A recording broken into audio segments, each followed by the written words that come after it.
what must be done. Going to the next level.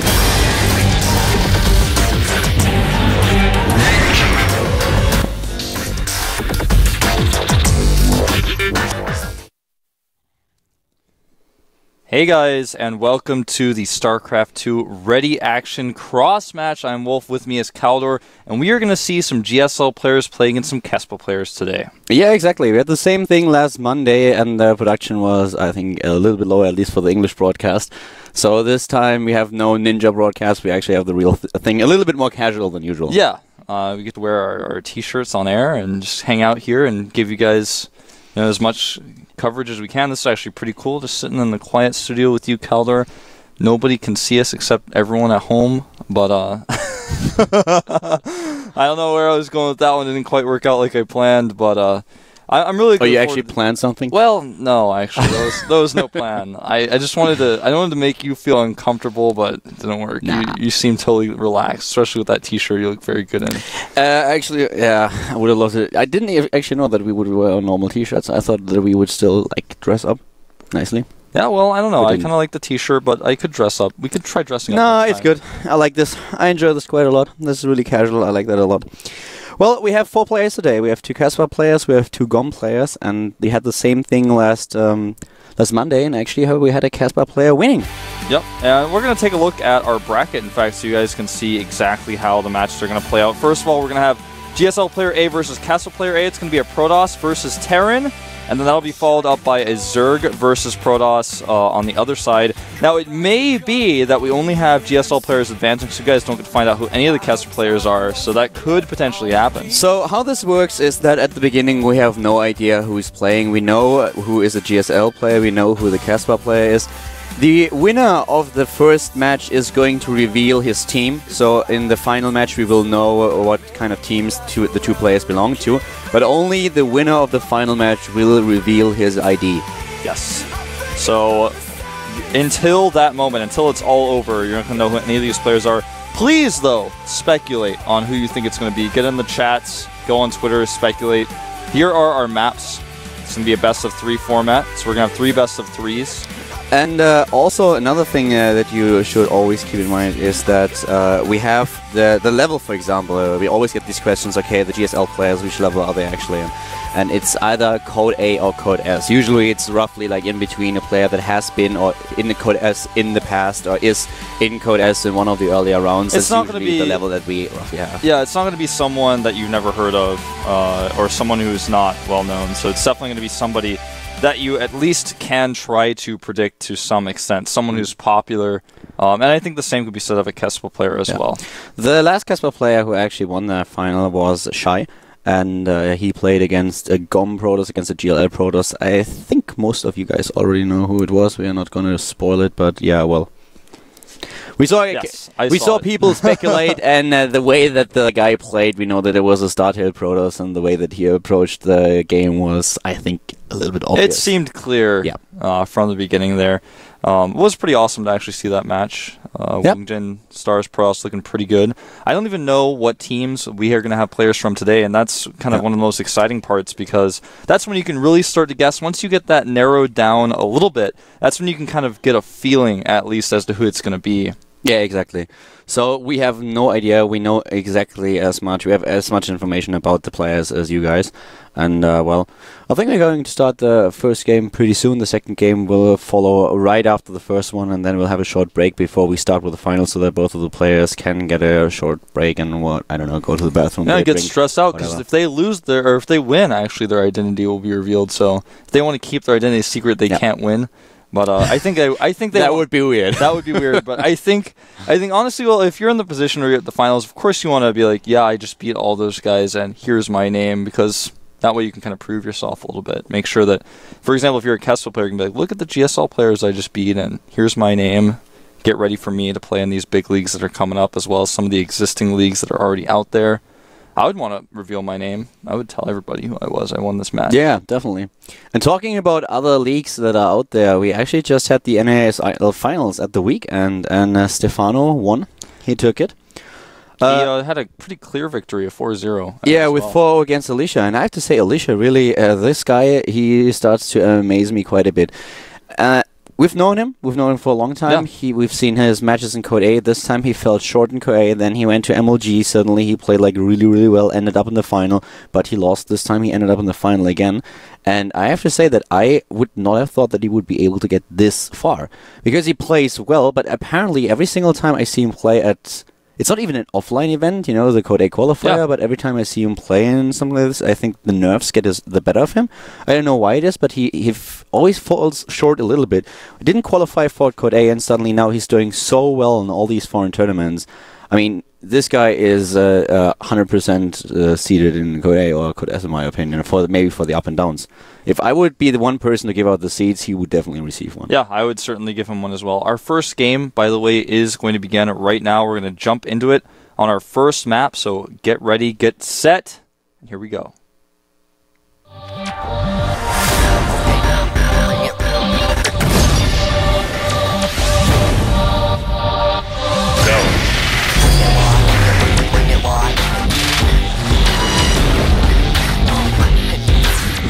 Well, we got to see that epic intro just for you guys to come back to us because one of the players paused and some sort of technical difficulty. Guys, it's by the way awesome. We have our 2 monitors here, but this is usually the computer with... well, this is the computer we jump into the game, so we can observe what's happening. We can look everything up, but today it's going to be a little different because we are not... we are actually not in the game, so we just see on the second monitor what is happening. There is our observer.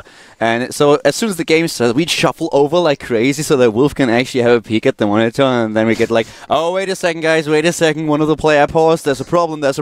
So both of us go back immediately again. It's like, uh-oh. That's what happens, guys. We gotta do a little bit of shuffling around. I'm gonna actually... Yeah. So usually we have to. I wasn't invited into the game last time, but I see that they're using the normal observers. I'm actually going to join the next one, so we don't have to sit so close and do all that shuffling around. We can be relaxed. You are going for a ninja join? I'm going to go for a ninja join, man. Right now they're in custom user map. They're both set to busy, but they're in the game. They're not in the lobby, which does indicate that the pause continues. But as I say that, we are actually going to jump right back into the game. Pause is over. Everything's set up. He didn't set up his hotkeys, but now he has. Shuffle over. Come on, yeah. I'm coming over. All right, here we go. We have our Terran versus Protoss. Yeah, indeed we do. And we won't do any player intros because, well, certainly we can't. Yeah, exactly. Yeah. So currently we're on Entombed Valley. This is map number 1. And to the top left of the map, we currently have the Protoss player. We don't have any overlays yet. The Protoss player was the GSL player. I believe so, yes. Terran is our Kespa player. Not opting for a wall off, in fact. He's just going to go ahead and make his barracks in the inside. There's our overlay. Beautiful. Yep. And as we said, it is going to be Protoss for GSL, and Terran is going to be a Kespa player. Interesting that he's choosing not to wall. This is something that you can sometimes deny scouts with. You very rarely deal with actually walling off against an attack, not during these days, not. In 2012, man, we don't see usually big zealot stalker pressure anymore up the ramp. People usually are fighting at the secondary ramp. Well, the game just starts and the build orders start to unfold. One question for you.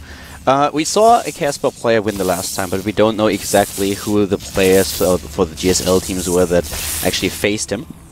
What is your personal opinion on the level of the Kespa players when it comes down to competing, let's say, in Code S? Not even against Code A players, but in Code S, and let's say round of 16, round of 32. Okay, so, well, I only saw the last best of 3, which, in my opinion, the player that was not revealed, the GSL player, I think I know who he is, and he has played in Code S before, does a great job for StarTale in the Team League. And I think that based on what we saw out of Shy, well, I just revealed it, sorry for anyone who didn't watch the VODs earlier, I believe it was Shy versus Ace, that's what it seemed to be. And I think that with what we saw from Shy, it's clear that he definitely can compete. But another thing to note is that... Okay, we have a quick, brief technical difficulty. I'm going to continue to talk. We have a Protoss versus Protoss, right, in a match that's not prepared for. They don't even know who they're playing against. So that shows that in some ways, in a qualifier type situation, or in a situation where you have less time to prepare like the Team League, they definitely can compete well. It was Protoss versus Protoss, which is kind of a weird matchup, but at the same time, I think that they might struggle a little bit more against a GSL player when they have weeks to prepare, like Code S, for example, where You've known your opponent for a really long time, you know your group, and you're playing against players who've already had the experience to prepare for StarCraft 2 matches for a really long time. That's my opinion. We're going to have a fast third command center from our Kespa Terran, and that's not something that our Protoss is going to be able to scout without a robo. Yeah, that's the bunker already on the high ground, so he has to just fall back with the Stalker immediately as soon as he tries to walk up the ramp, loses the shields. But he starts with a pretty early robotics facility, doesn't go for the second and third gateway, obviously. So with the robotics, he will get that one observer that he needs. Have a quick look at the main base of his opponent. And what do you think? What kind of reaction will he? What kind of reaction will be triggered as soon as he sees that there's a third base coming? Well, he has several options. One option is to go for an attack of some kind. The problem is, if you already commit to the robo, then you're kind of setting yourself up for a late gateway timing if you're even going to be able to hit one. Most likely, he will add a robotic support bay and a third base. When he sees how many barracks there are and how how late his gas is, he's going to know, okay, the Colossi are going to be something I can not only defend with, but also be a little bit aggressive, try to keep him on the defensive while I take my third Nexus. I think that's likely what he'll do once he sees with the Observer what's going on. There are some other options as well, though. He may try to go double forge and catch up, or rather get ahead in upgrades because he knows his opponent's evays are late. The Kespa player currently with a second bunker already in production just to make his wall of super safe. He does not want to die to any kind of incoming gateway pressure. But the GSL player, Protoss, is currently just sending out the first observer, having a quick peek at what exactly is going on here. Also building the second observer so that he has one in his opponent's main base and can use the other one to defend against potential Banshee play, so that he can just try to have a look at the movements of the army. Yeah, these things. It's just something that's going to be necessary to play safe. And when you're a little bit in the dark like this, you're right, the delayed cloak can be really scary. You have to be prepared for that. Second bunker up for a Terran who knows he's playing a little bit risky here. And here comes that observer. He's going to get his first glimpse. Now he sees the natural, sees that gas there, which does pretty much indicate that it was a late gas in the main. Otherwise, you probably wouldn't need that one that quickly. Now he sees the factory timing, and immediately robotic support bay at home, and will take a fast third Nexus, almost 100% here, because he knows he can hold it. If he wants to, he can try to add some gateways and hit with the 2 Colossus with range timing as well, but that's something that's a little bit less common these days. So far we don't have him sending out a probe for his expansion, so it could well be the timing that you just talked about. We've seen this attack various times in the past with the Colossi, and it might actually be exactly what he's going to do here. Currently the Harvester count is 46 to 44. The Marines with a little bit of pressure, of course our Protoss wants to try to snipe one of those supply depots. It's not going to happen. But look at the production cap and how many gateways we currently have for our GSL player. 3 additional ones, and this already indicates that he will probably not take his third. He is going for an attack. Yeah, you're absolutely right. By the way, look at this micro from both players here. I loved how he tried to pick off the depot. He forced the reaction out of this Terran. He's trying to pick off some Marines here. Got to be careful using those shields of the Stalkers to pick off a few Marines. It's going to make the attack even stronger. And yeah, there are those gateways you mentioned. He is definitely going to be doing a 2-base timing attack. It looks as if he's cut probe production as well. He certainly has. Now just chrono boosting out his Colossi and his range. Got to be careful. Look at that. Picks off a Marine, trying to get another one. So much aggression here from our GSL player. I'm really impressed. And the thing is, it will help him so much with this push, because of course there aren't any medivacs out right now, so he can't really heal all those Marines. And if they are a little bit too far to the front, which is exactly what we saw just a few seconds ago, the GSL Protoss can just go in again, take a few hits on the shields, and snipe another Marine, and then just fall back. And this is exactly what he did over and over again. And here comes the timing already, even before... Oh, a second starport here. Yeah, he is playing this very safely. I really like that, because he knows if there are Colossi on the map, which he may have in fact scanned, I cannot check. He needs them. Yeah, I love the second starport. This is something that we've seen in the past, and we talked about it, that occasionally it can be very, very good for a Terran player to have 2 starports, because you don't have to make the decision whether you want to build Medivacs or Vikings, and you can react much faster to whatever your opponent does. Consider also, something we didn't really talk about is that the command center has never been lifted down to the low ground. He's been just making extra SCVs out of it, so he's ahead in Harvesters now, 53 to 50, but he hasn't gotten that extra mining. He's been getting some extra mules, and this attack is going to be quite devastating. He is actually making a lot more Zealots than I would have expected him to do. I expected him to be a little bit more Stalker heavy, because once you take out those Vikings, when you know they're going to be so few, the Colossi just rip through everything else, especially considering there are very few Marauders. He's going now. He's not waiting. He goes in with those 2 Colossi, and I'm not sure our Terran player can hold here. There are no SCVs to repair the bunkers. The force field spot on. The entire Marine force is already crushed.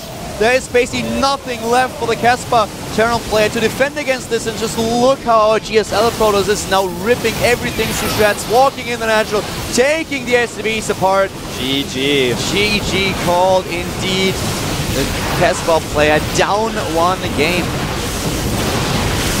That was as about as textbook as you can get with a 2 Colossus timing Pretty attack. straightforward. Yeah. Close positions on Entombed. You see the 3rd command center, you see the late starport. This is a very common reaction. This is the kind of thing that you see players like Tassadar do a lot of the time. And I'm not saying that this is Tassadar necessarily, but this is the kind of thing that Tassadar is known for. Some players like Squirtle do this often as well. Huck has been known for this. This is just a pretty typical attack you might see on the ladder. You might see it in the GSL Championship game. That's something you can definitely see. What basically just happened is he decided, with the scouting information that he had, he said, okay, my opponent has started with an early Nexus, so I can definitely get away with going 1 gate into Expand into Robo. Didn't have to add those additional gates. Then he had the Observer out a lot earlier than if he would have added 2 additional gateways. Scouted what was going on and knew he had a timing with a double Colossi, so he went straight for the Robotics Bay. And as he said, it was as textbook as it can get.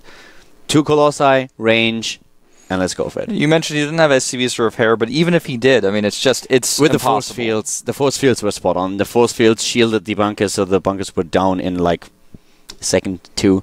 They were immediately focused by the Protoss player. It was really well done, and just textbook play by the GSL player. Now, the Casper player must have scanned the robotics support bay or scouted it in some other way, because he did add that 2nd starport, which is so necessary.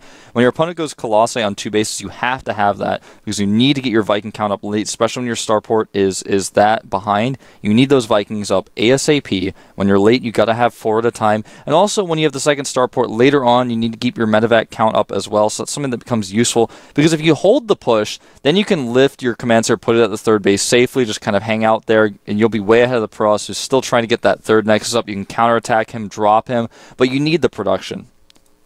Joining can't stop me this time. They can kick you. Well, they can, but they won't. Let's hope so. Daybreak is map number 2, in case that you missed it. And because I'm sure that we have a lot more viewers that just now tuned in, once again, we have 4 players today. We have 2 GSL players, 2 Casper players. A GSL and a Casper player will face each other in the semi-finals of our mini-tournament. The names are not revealed after game number 1. The winner will reveal his team, and the winner of the final later on, his name will be revealed. So his ID will be revealed, but everyone else will still stay anonymous. Yep, that is certainly true. Our map is loading, Caldor. I cannot wait. We're going to jump into our second Protoss versus Terran here on Daybreak.